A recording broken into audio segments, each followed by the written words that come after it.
And we're live. Third time lucky. There we go. Rudi Scheepers. Welcome to TIQ-TV.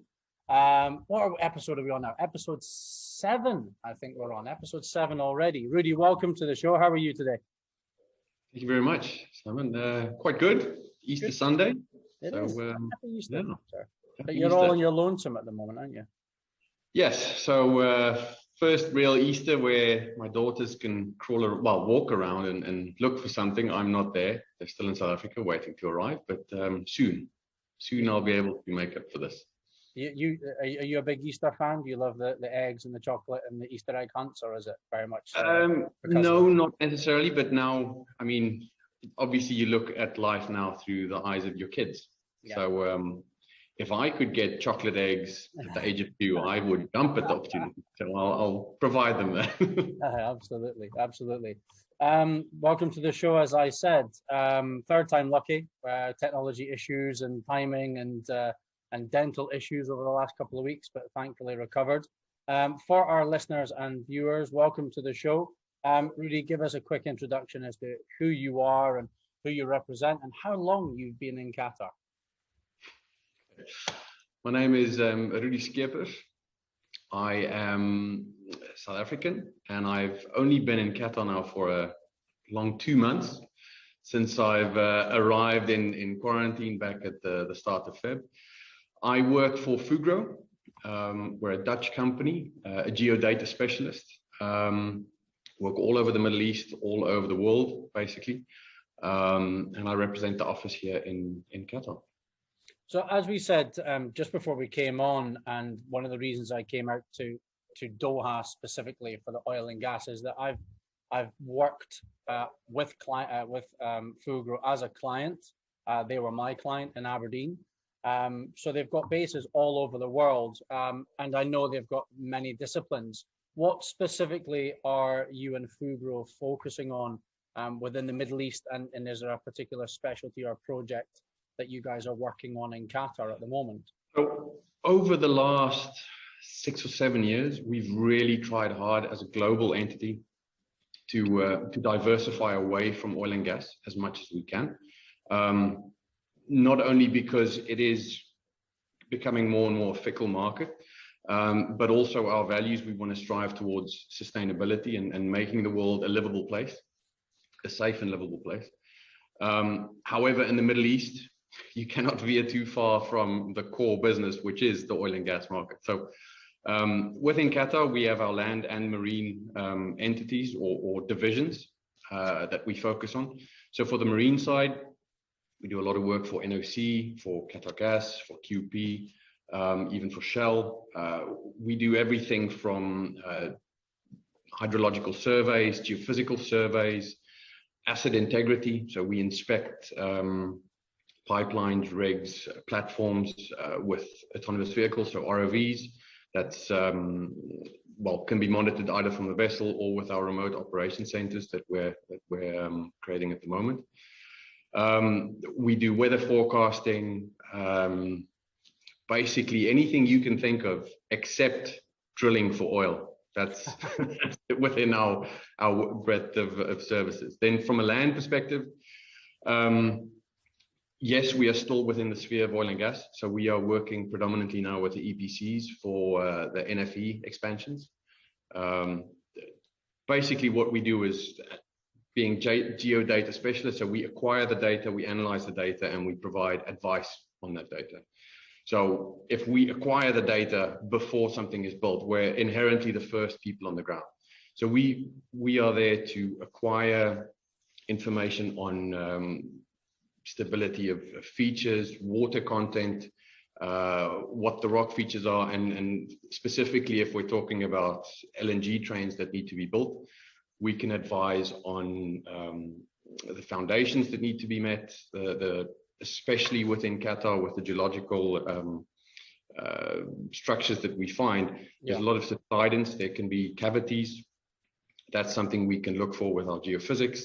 And then we can verify that with boreholes, with diagraphy drilling, that not only gives you the core for rock testing, but it can also give you real-time data, which provides information while the drilling is going on, where usually there will be a gap of a few weeks before you can get your test results. So in effect, being able to provide your client with real-time data, being able to give their engineers parameters to build their design on by not waiting 3 weeks. And you and I both know in an oil and gas setup, 3 weeks in the schedule can really create some value for our client. Yeah, and to be honest, it sounds priceless. I mean, you're giving them foresight into the infrastructure, the land, the data. You're acquiring that data of what they need. Do you then utilize it within your own management information systems, or is it up to the client to deal with that data based on your recommendations? So we predominantly, from the 70s when we started as a company in the Netherlands, we acquire data and we gave that to the client, and they do with it what they require. We're moving much more towards the AAA model, so acquisition, analytics, and advice. And to be honest, if we are only acquiring the data and providing that straight to a client, we cannot provide value because anyone else can do that. But it's the analytics and the advice and working on our expertise and experience over decades, not only globally, but also in Qatar, that we can provide to our clients. So what we do is, we obviously have a massive database of data that we've acquired in Qatar. So specifically for our water consultancy team, we are working closely with Ashkal, with Karama, to design deep injection wells, because we are in an arid country, we are in the Middle East. There's not a lot of recharge of your natural resources. So what they are doing is obviously purifying the water and injecting it back into their aquifers. Now, that can be fully purified, which obviously is a very expensive method, or you can identify your aquifers and know where the water flow is, to be able to inject in one spot and know that it will naturally migrate through your aquifer. And with that natural migration, you will get purified water at the end.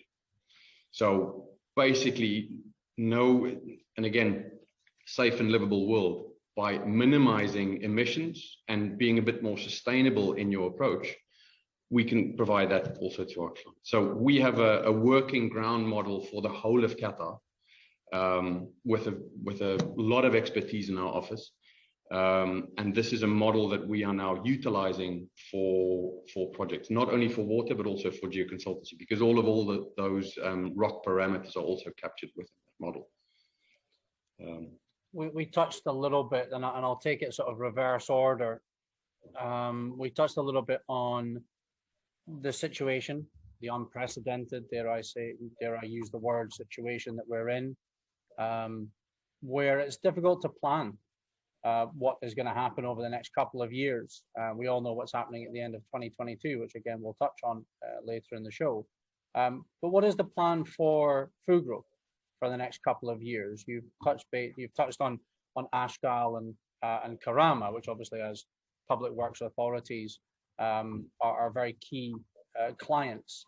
Is that your key focus, or what other avenues are FUGRO looking at within both oil and gas and other public sector arenas? We are very much focusing to provide as much value to our clients. So if we focus on our clients and recognize their needs and recognize their wants, by knowing that we can provide a solution but not a service, that is where we want to focus on. If a client needs a service, they will go to Google and they will find out who can provide this. But if they're looking truly for the solution within the sphere that we operate, they know they need to come to us, and they know that we can provide that, because it's not the analytics, it's not the acquisition, but it's the analytics and advice that we can provide. So within the oil and gas sphere, obviously safety and exposure is a key focus for the end clients and for the major NOCs. So we're focusing a lot on research and development at the moment. So we want to go autonomous with as much as possible, so that not only do you not put a client rep on a boat to supervise the work, but also by minimizing the amount of people that you need to expose to hazardous environments, that's a key focus for us. So we are bringing in autonomous vehicles, not only to do hydrographic surveys, geophysical surveys, but we're also, at the moment, it's still in development. So we will be getting one vessel, I think, later this year. We're planning to bring one to the Middle East, and one of the focus areas will be Qatar.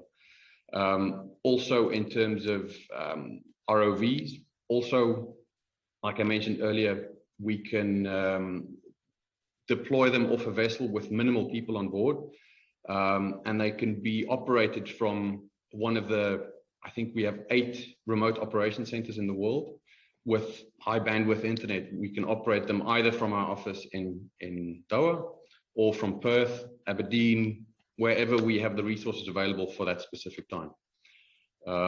Then in the land sphere, we're dealing quite a bit with sustainability, because we know maybe Qatar's not really a focus area for this, but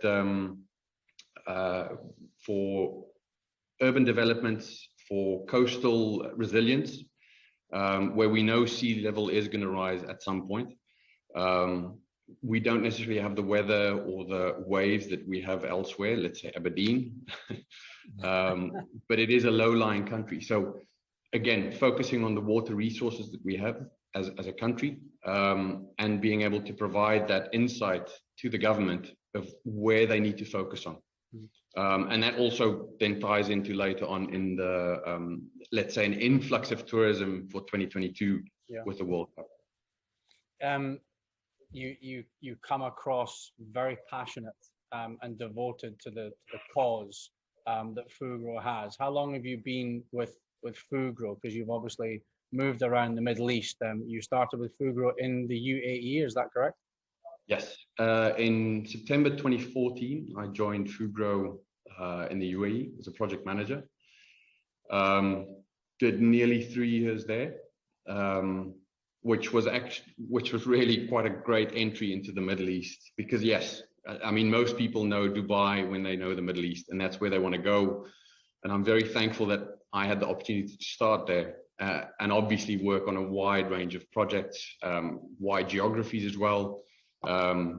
Everywhere from Saudi, spent quite a bit of time in Saudi, flying in now, Oman, UAE. It really gave me some experience, some good experience, not only with clients, type of clients, type of projects, and that then set me up for the next move, which was Oman. Okay. Moved to Muscat in 2017. And yeah, as country manager, bit of a step change from let's call it the pace at which business is done. Very diplomatically put. I mean, it's a beautiful country, but it's a very sleepy. I am so thankful for having been able to go there. Obviously, I enjoyed going to the mountains every weekend, or the desert, or going boating, or going to the Damaniat Islands and diving. And it really gave me and my wife the life that Dubai couldn't necessarily provide within such a short striking range. Also, from a business perspective, I really enjoyed working with PDO. We had a long-term contract with them. Long relationship also with Shell, obviously, also being a Dutch company and then being a stakeholder.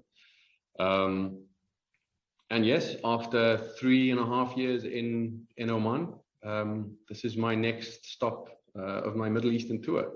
And you've landed in the heavenly town of Doha. Before we move on to about your short time in Doha and your first impressions, and then moving into obviously you want to bring your family out. I've got a bit of a sort of off-the-cuff question, because I'm doing a lot of reading / listening on Audible to various things about why we do what we do. So I'm going to throw this out at you. You've been with FUGRO for nearly 7-8 years now, 7 years.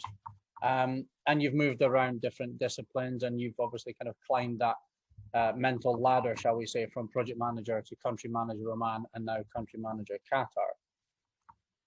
what is FUGRO's why? And what is Rudi Scheepers' why? I'm in Sinek. There you go. Well done. Okay. So the why. So my why. Okay. So yes, I've definitely been through a journey. When I might have to take it back a little bit Take it as far back as you want, sir. So why did I study geology? What brought me on this path? I didn't want to be in an office, ironically. Okay. Yeah, irony. So that was the why. But I wanted to see as much of the world in as little time as I could. I started off after uni. I went to West Africa. I worked in oil rigs only because that gave me a rotation period of a month on, month off. I had a ball of a time. Didn't really enjoy the work that I did. And that's where I kind of started that process of why am I doing this? And I realized that I'm doing it. I work to live, not I live to work. Yeah. And that sustained me for quite some time. I stayed there for a while, offshore. Then I went into mineral exploration. I did a year in Botswana on a gold and silver deposit. Stayed literally in a tent for a year within the Kalahari Game Reserve. So I was woken up by elephants outside, lions roaring, injured male elephants being kicked out of their pride and seeking shelter with our and looking after our braai vleis and trying to get our meat off the braai. Then went to North Africa, Mauritania. Not a lot of people know where this is, but the thing about Mauritania is it's got the longest train in the world. So it goes from Zourat to Nodibu, and it carries tons and tons of iron ore. So hundreds of actual carts going down. And there's a lot of YouTubers these days catching so you can hitch a ride for free if you sit on the iron ore going all the way down. Yeah. For 12, 13 hours. So a quick search on YouTube, you'll be able to get it. So again, horrible place. Who was Michael Palin? They asked Michael Palin after he's done 17 circumnavigations or however many times he's been around the world, and they asked him in an interview, Michael, where's the worst place in the world? And he thought about it for a minute. He's like, Zourat, Mauritania. And that's what I called home for 4 years. Wow. So I spent, according to Michael Palin, the worst place in the world. But again, now the opposite of that is, again, working on rotation. I was able to see the world in my spare time. I met my wife during that time. I was traveling in Cambodia. She was traveling also in Cambodia. She's South African, but lived in New Zealand at the time. And by chance, we met. It was a roller coaster romance for a very short time. She went back to New Zealand. I continued traveling to China. I was supposed to spend 2 months there. I cut that short by a month, flew to New Zealand. And yes, we have 2 children now. So the why during that period of my time was to not work. Mm-hmm. So to work, to be able to not work and enjoy my life. Now, on a bit of a limb, I came to FUGRO. I didn't really know too much about FUGRO. Don't tell my previous boss that. But, I moved nonetheless. And going from a company that was predominantly oil and gas, I've seen firsthand how this company is transformed to revenue chasing, to really having a need and a want to create a safer and livable world. And now in the position that I'm in, I'm obviously involved in some of these drives, and I now really enjoy working. Yes, I get to live in a place like Doha, hopefully soon with my family. And that's important to me, is to be able to be in a nice environment, be able to provide for my family, be able to show them the world once COVID is done, and we are fully vaccinated and we're able to travel. But yeah, I drank the Kool-Aid. I bleed blue. Our logo color. This is really okay. So then coming to FUGRO, again, that ties in. As a company, we really just want to make sure that it's sustainable. That as a company, I mean, I could work for FUGRO for 30 years, but I don't want to change it so that it's changed within my lifespan. We need to create a longer legacy. Yeah. And to create a company that still stands after 30 years, having been here for decades, but the world is a changing environment. And if we can steer it even slightly in the right direction, that'll make it all work. Yeah. You've done your part. Good answer. Good answer. But yes, it is Mr. Simon Sinek, and I am thoroughly enjoying, but it is very... I drank his Kool-Aid as well. Did you? Well, I'm in the process of drinking. As a whole management team, we're all into Simon Sinek, I have to say. Yeah, no, he's good. He's good. I'm doing a lot of listening on the sales and marketing side, and there's a couple of guys in America, Aaron Parkinson and Andrew Cass, and they drink Simon Sinek. To start with, why the TED Talk, sorry, from Simon Sinek. I watched it, and I'm listening to the Start With Why book. This is the second time I'm listening to it, and you always pick up. You never obviously engross all of the book or audio book at the same time. So 2 or 3 times I'll listen to it, and it's becoming more and more relevant to what I'm doing. But of course, people like you as well. We're in a country where we need to try and be different, and we need to, dare I cliche it, deal and work with people who believe in what we believe. And that goes for whether it's FUGRO, whether it's for ARC, or whether it's for Rudi, or whether it's Simon. We all have different beliefs, and yeah, I think it's a great book, and would thoroughly recommend it to others to listen to. Moving on, you're in Qatar. You've done the mountains, you've done the turtle diving, you're in Qatar, you were in limbo for about 6 or 7 months, which I can imagine was rather infuriating, but finally we got you here, and then you quarantined. But now you're living in Doha, and you're settled, and your internet is working, and you're into a new office, albeit you're working from home, I believe, at the moment, as many of us are. How has life in Qatar started, and what's your first impressions of this wonderful place?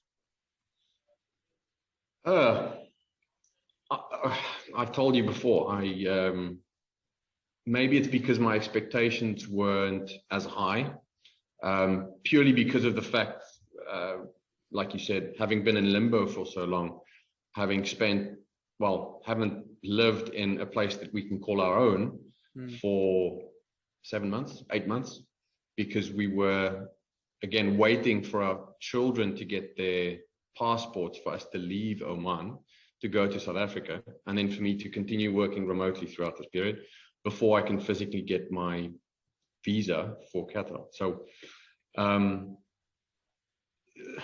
it didn't really give us a lot of time to look forward to something, because we were just focusing on how we get past this and how we get the visa and how we solve all these problems. But now that I'm here, I mean, I have to say the people that I meet is just, they are really so welcoming and really going out of their way to make things happen that can make it better for us, make it easier, introducing me to people. Just to use an example, so I kite surf, that's my weekend poison. And in Oman, you've got a pretty long coastline, so you don't really get to meet as many people there, and it's also a smaller community. So my first weekend here, I rented a car and I drove up to Furat. And before I could even set up my gear, I was on 3 different WhatsApp groups. People were inviting me to things, and it's really just such an inclusive. Now that might be a specific area, but people are really just so welcoming. And Oman is small town. Oman is really quite, especially compared to Dubai. Yeah. So we knew that, and when we had the twins, so they were quite young still. They're still only 20 months. But we were already moving into an area where we were looking for a little bit more social life, especially when it comes to a family. Yeah. Not for us necessarily leaving them with babysitters, but just being able to socialize with other families. And I am, again, I think I've already made friends on their behalf at these events where there's so many kids running around and it's very family orientated. And yeah, it is. Although I do get the feeling it's a very tight-knit community, it's not cliquey, which might be the case in some other places I've been.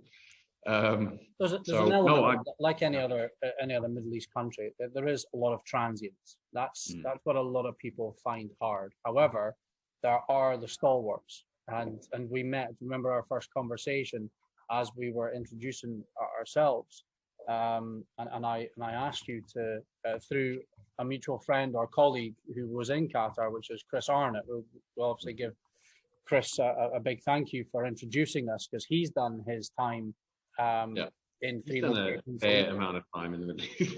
yeah, absolutely. I mean, he's been in Qatar, he's been in Dubai, he's been in Abu Dhabi. And when we first started talking, you mentioned, just by first name, if you remember this, Ian. And I said, it wouldn't be Ian Shaw by any chance. And he went, no, but I met him on his boat. And he went, no, it was the other Ian. And it was like Ian Kennedy. And it was like, yeah, that was him. It was Ian Kennedy. There are just people that belong. And Ian introduced me to Ashlyn, who was who got you your apartment. I didn't get me this apartment. So Nelson Park, give them a big shout out. Congratulations. Thank you, Nelson Park. Thanks, Ashlyn. Big thanks. And Ian Link Kennedy, in the comment Ian section. Shaw, There we go. who are stalwarts, and their families have been here, and they've got their own families, and they've they are Qatar. They are part, and I would hope. I mean, I haven't been in Qatar as long. As Ian Shaw reminded me one day when I put, I think, 10 years, and Ian Shaw commented on my Facebook and went, wait until you've been here for 24 years or something like that. So no one will ever catch these guys. They'll always be the pinnacle of Qatar, but you're either Qatar or you're not. And it goes back to what you were saying about expectations. I think for people that are Qatar, that people that believe in Qatar for whatever reasons, whether it's the expat lifestyle, whether it's the World Cup, whether it's the oil and gas, whether it's just a general family life, it's always a bit frustrating when people either come to Qatar with low expectation because they've been told by others that have never been to Qatar. But I'm sure you did your due diligence and you spoke to people like Chris, who gave you a bit of a feel for what they had gone through. And of course, as you've just said, you're making friends on behalf of your wife and your children already, which is kind of you want them to be here as quickly as possible, certainly in this kind of unprecedented time where we're either in lockdown and out of lockdown and school and nursery. You want to just settle down. You want to be stabilized and you want to be with your family so you can have that nice relaxing time and introduce them to those people like Ian Shaw and Monique and their young family as well, and enjoy those sea times or enjoy those desert times. Have you had a chance to go down to the historical inland sea and look at the Saudi border? I'm waiting for me to be able to do that in my own vehicle, so I don't take someone else's vehicle up in the day. Well, you go with Qatar Adventures. Go with someone like Qatar Adventures and let them do the driving, and it's a good. Why would I let someone else do the driving if that's the fun thing for me? Well, yeah, this is true. This is true. You got more balls than me. I did it once and went vertical and never again. I just surfed down this soft sand, but didn't intend to do it. So no, I haven't done it again. But it's good that you've come with an open mind, and it's good that you seem to be enjoying it in the 2 months that you've got here. Do you have a time scale as yet as to when you expect the family to join you? How long's a piece of string? 2 weeks? I don't know. I'm not sure. So there's a few documents still that my wife had to courier over. That'll arrive tomorrow. So it's literally how long is a piece of string? As soon as possible. Yeah. The only thing is with them being younger than 2 years, so I physically need to fly down to go and collect one of them on my lap. So that's, yeah, when it happens, I'm on that plane as soon as I can. Well, as soon as I can book the quarantine for us to get back. Yeah, which is frustrating. So no vaccination for you as yet. Well, I think my wife would kill me if I did get the vaccination and leave her with twins in quarantine. So this is I'm showing solidarity. So I'm not going for the vaccine yet. I'm going with it. Get it anyway and then just go into quarantine. What the hell? Who cares? So we've gone through your time that you've joined us. I'm sure you don't have a time limit on it. You know, there's lots to do and lots to experience in Qatar, but within the next couple of years, we've got something quite exciting. And again, as we discussed off air, I don't know many people that have lived in a country that has hosted a World Cup twice. You have. Tell us about your time in 2010 in Cape Town, of which I have visited, and I'm going to tell you my experience. And of course, you tell me your favorite things about home. But 2010, how was that for you? And I bet you're looking forward to 2022. I struggle to explain the feeling what you experienced during that time, because obviously Cape Town, South Africa, there might be some pockets where crime might be an issue, or that you might be a little bit less safe than you would elsewhere in the world. But it's just unbelievable. Within that time, the CBD of Cape Town. So they really invested quite a bit. They made sure that the Cape Town Stadium, Greenpoint Stadium, and all the walkways, they really upgraded the city. They didn't need to do a lot, but walkways over highways and stuff that just need a little bit of work. And it's as if everyone just came together. Not only the tourists that came in, because obviously they are fired up for their teams, and you've got all these hardcore supporters, but every South African that I know really just stuck together. And we were, for the first time in a long time, that I really felt like it was really a community. Even though the whole city, the whole country, everyone, you just felt this community feeling. Post-game, pre-game, obviously the fan zones were packed so quickly, but the whole city just transformed into this pedestrian city. And I mean, I can remember some evenings just walking with friends from, let's say, close to the stadium, where we watched a few games, but it was also quite difficult, similar to now, to find tickets. But we would walk home and you would just hear this noise coming from a parking garage underground below a building, and you would walk in and there's a rodeo setup with someone sitting in the middle on a mechanical horse riding out, and everyone's got cowboy hats on for some reason, and it's just this massive party that started in a parking garage around other cars, but everyone is just so happy. And I do not know about a single crime event personally, through friends, through people I met throughout that whole period. So not that I want to focus on the crime, but it was just unbelievable. The person next to you can't speak your language, you can't speak their language, but you're so in tune, you know exactly what they want, they know what you want, and you've got the similar goal of just enjoying and soaking up as much as this as possible. Having fun. So I'm really looking forward to. As you say, you're not really a football fan, but you're more of a community fan, and the fact that you've experienced that, and you can. I told you, I mean, I can. Nope. Can't mention too many soccer players or football players, but I'm a massive World Cup fan. If there's a World Cup, I'm in there. I can, seeing as a South African team, it's not really up in the ranks. So there's the nationalist team that you go for, and then you kind of choose one that you you back the winning, a possible winning horse. That's kind of similar to my nationality as well. So I have zero expectations for our team. As my father said to me one day, "I'm coming to the World Cup." I said, "How do you know Scotland's going to make it? They probably won't." He went, "I don't care. I've never been to a World Cup, so I'm going to this one." Yeah, that's a fair point. Yeah, why not? Why not? Get in early though, because the flights are going to be busy. It's going to be an epic carnival. I was down south again yesterday, and you drive past 3 stadia within the same drive. That's about 40 minutes. And these are all the stadiums that are finished. These 3 were finished, and it's just, I think it's just going to be fantastic. I really can't wait. We've spoken about various things again over the last few chats that we've had about the amount of people that are expected within the country, which is due to be in excess, providing that travel is back to semi-normal. It's due to be in excess of a million people, and they're going to need, you know, a couple of 100,000 people to run that World Cup. So it's definitely going to be a busy time, and one that we're both very much looking forward to.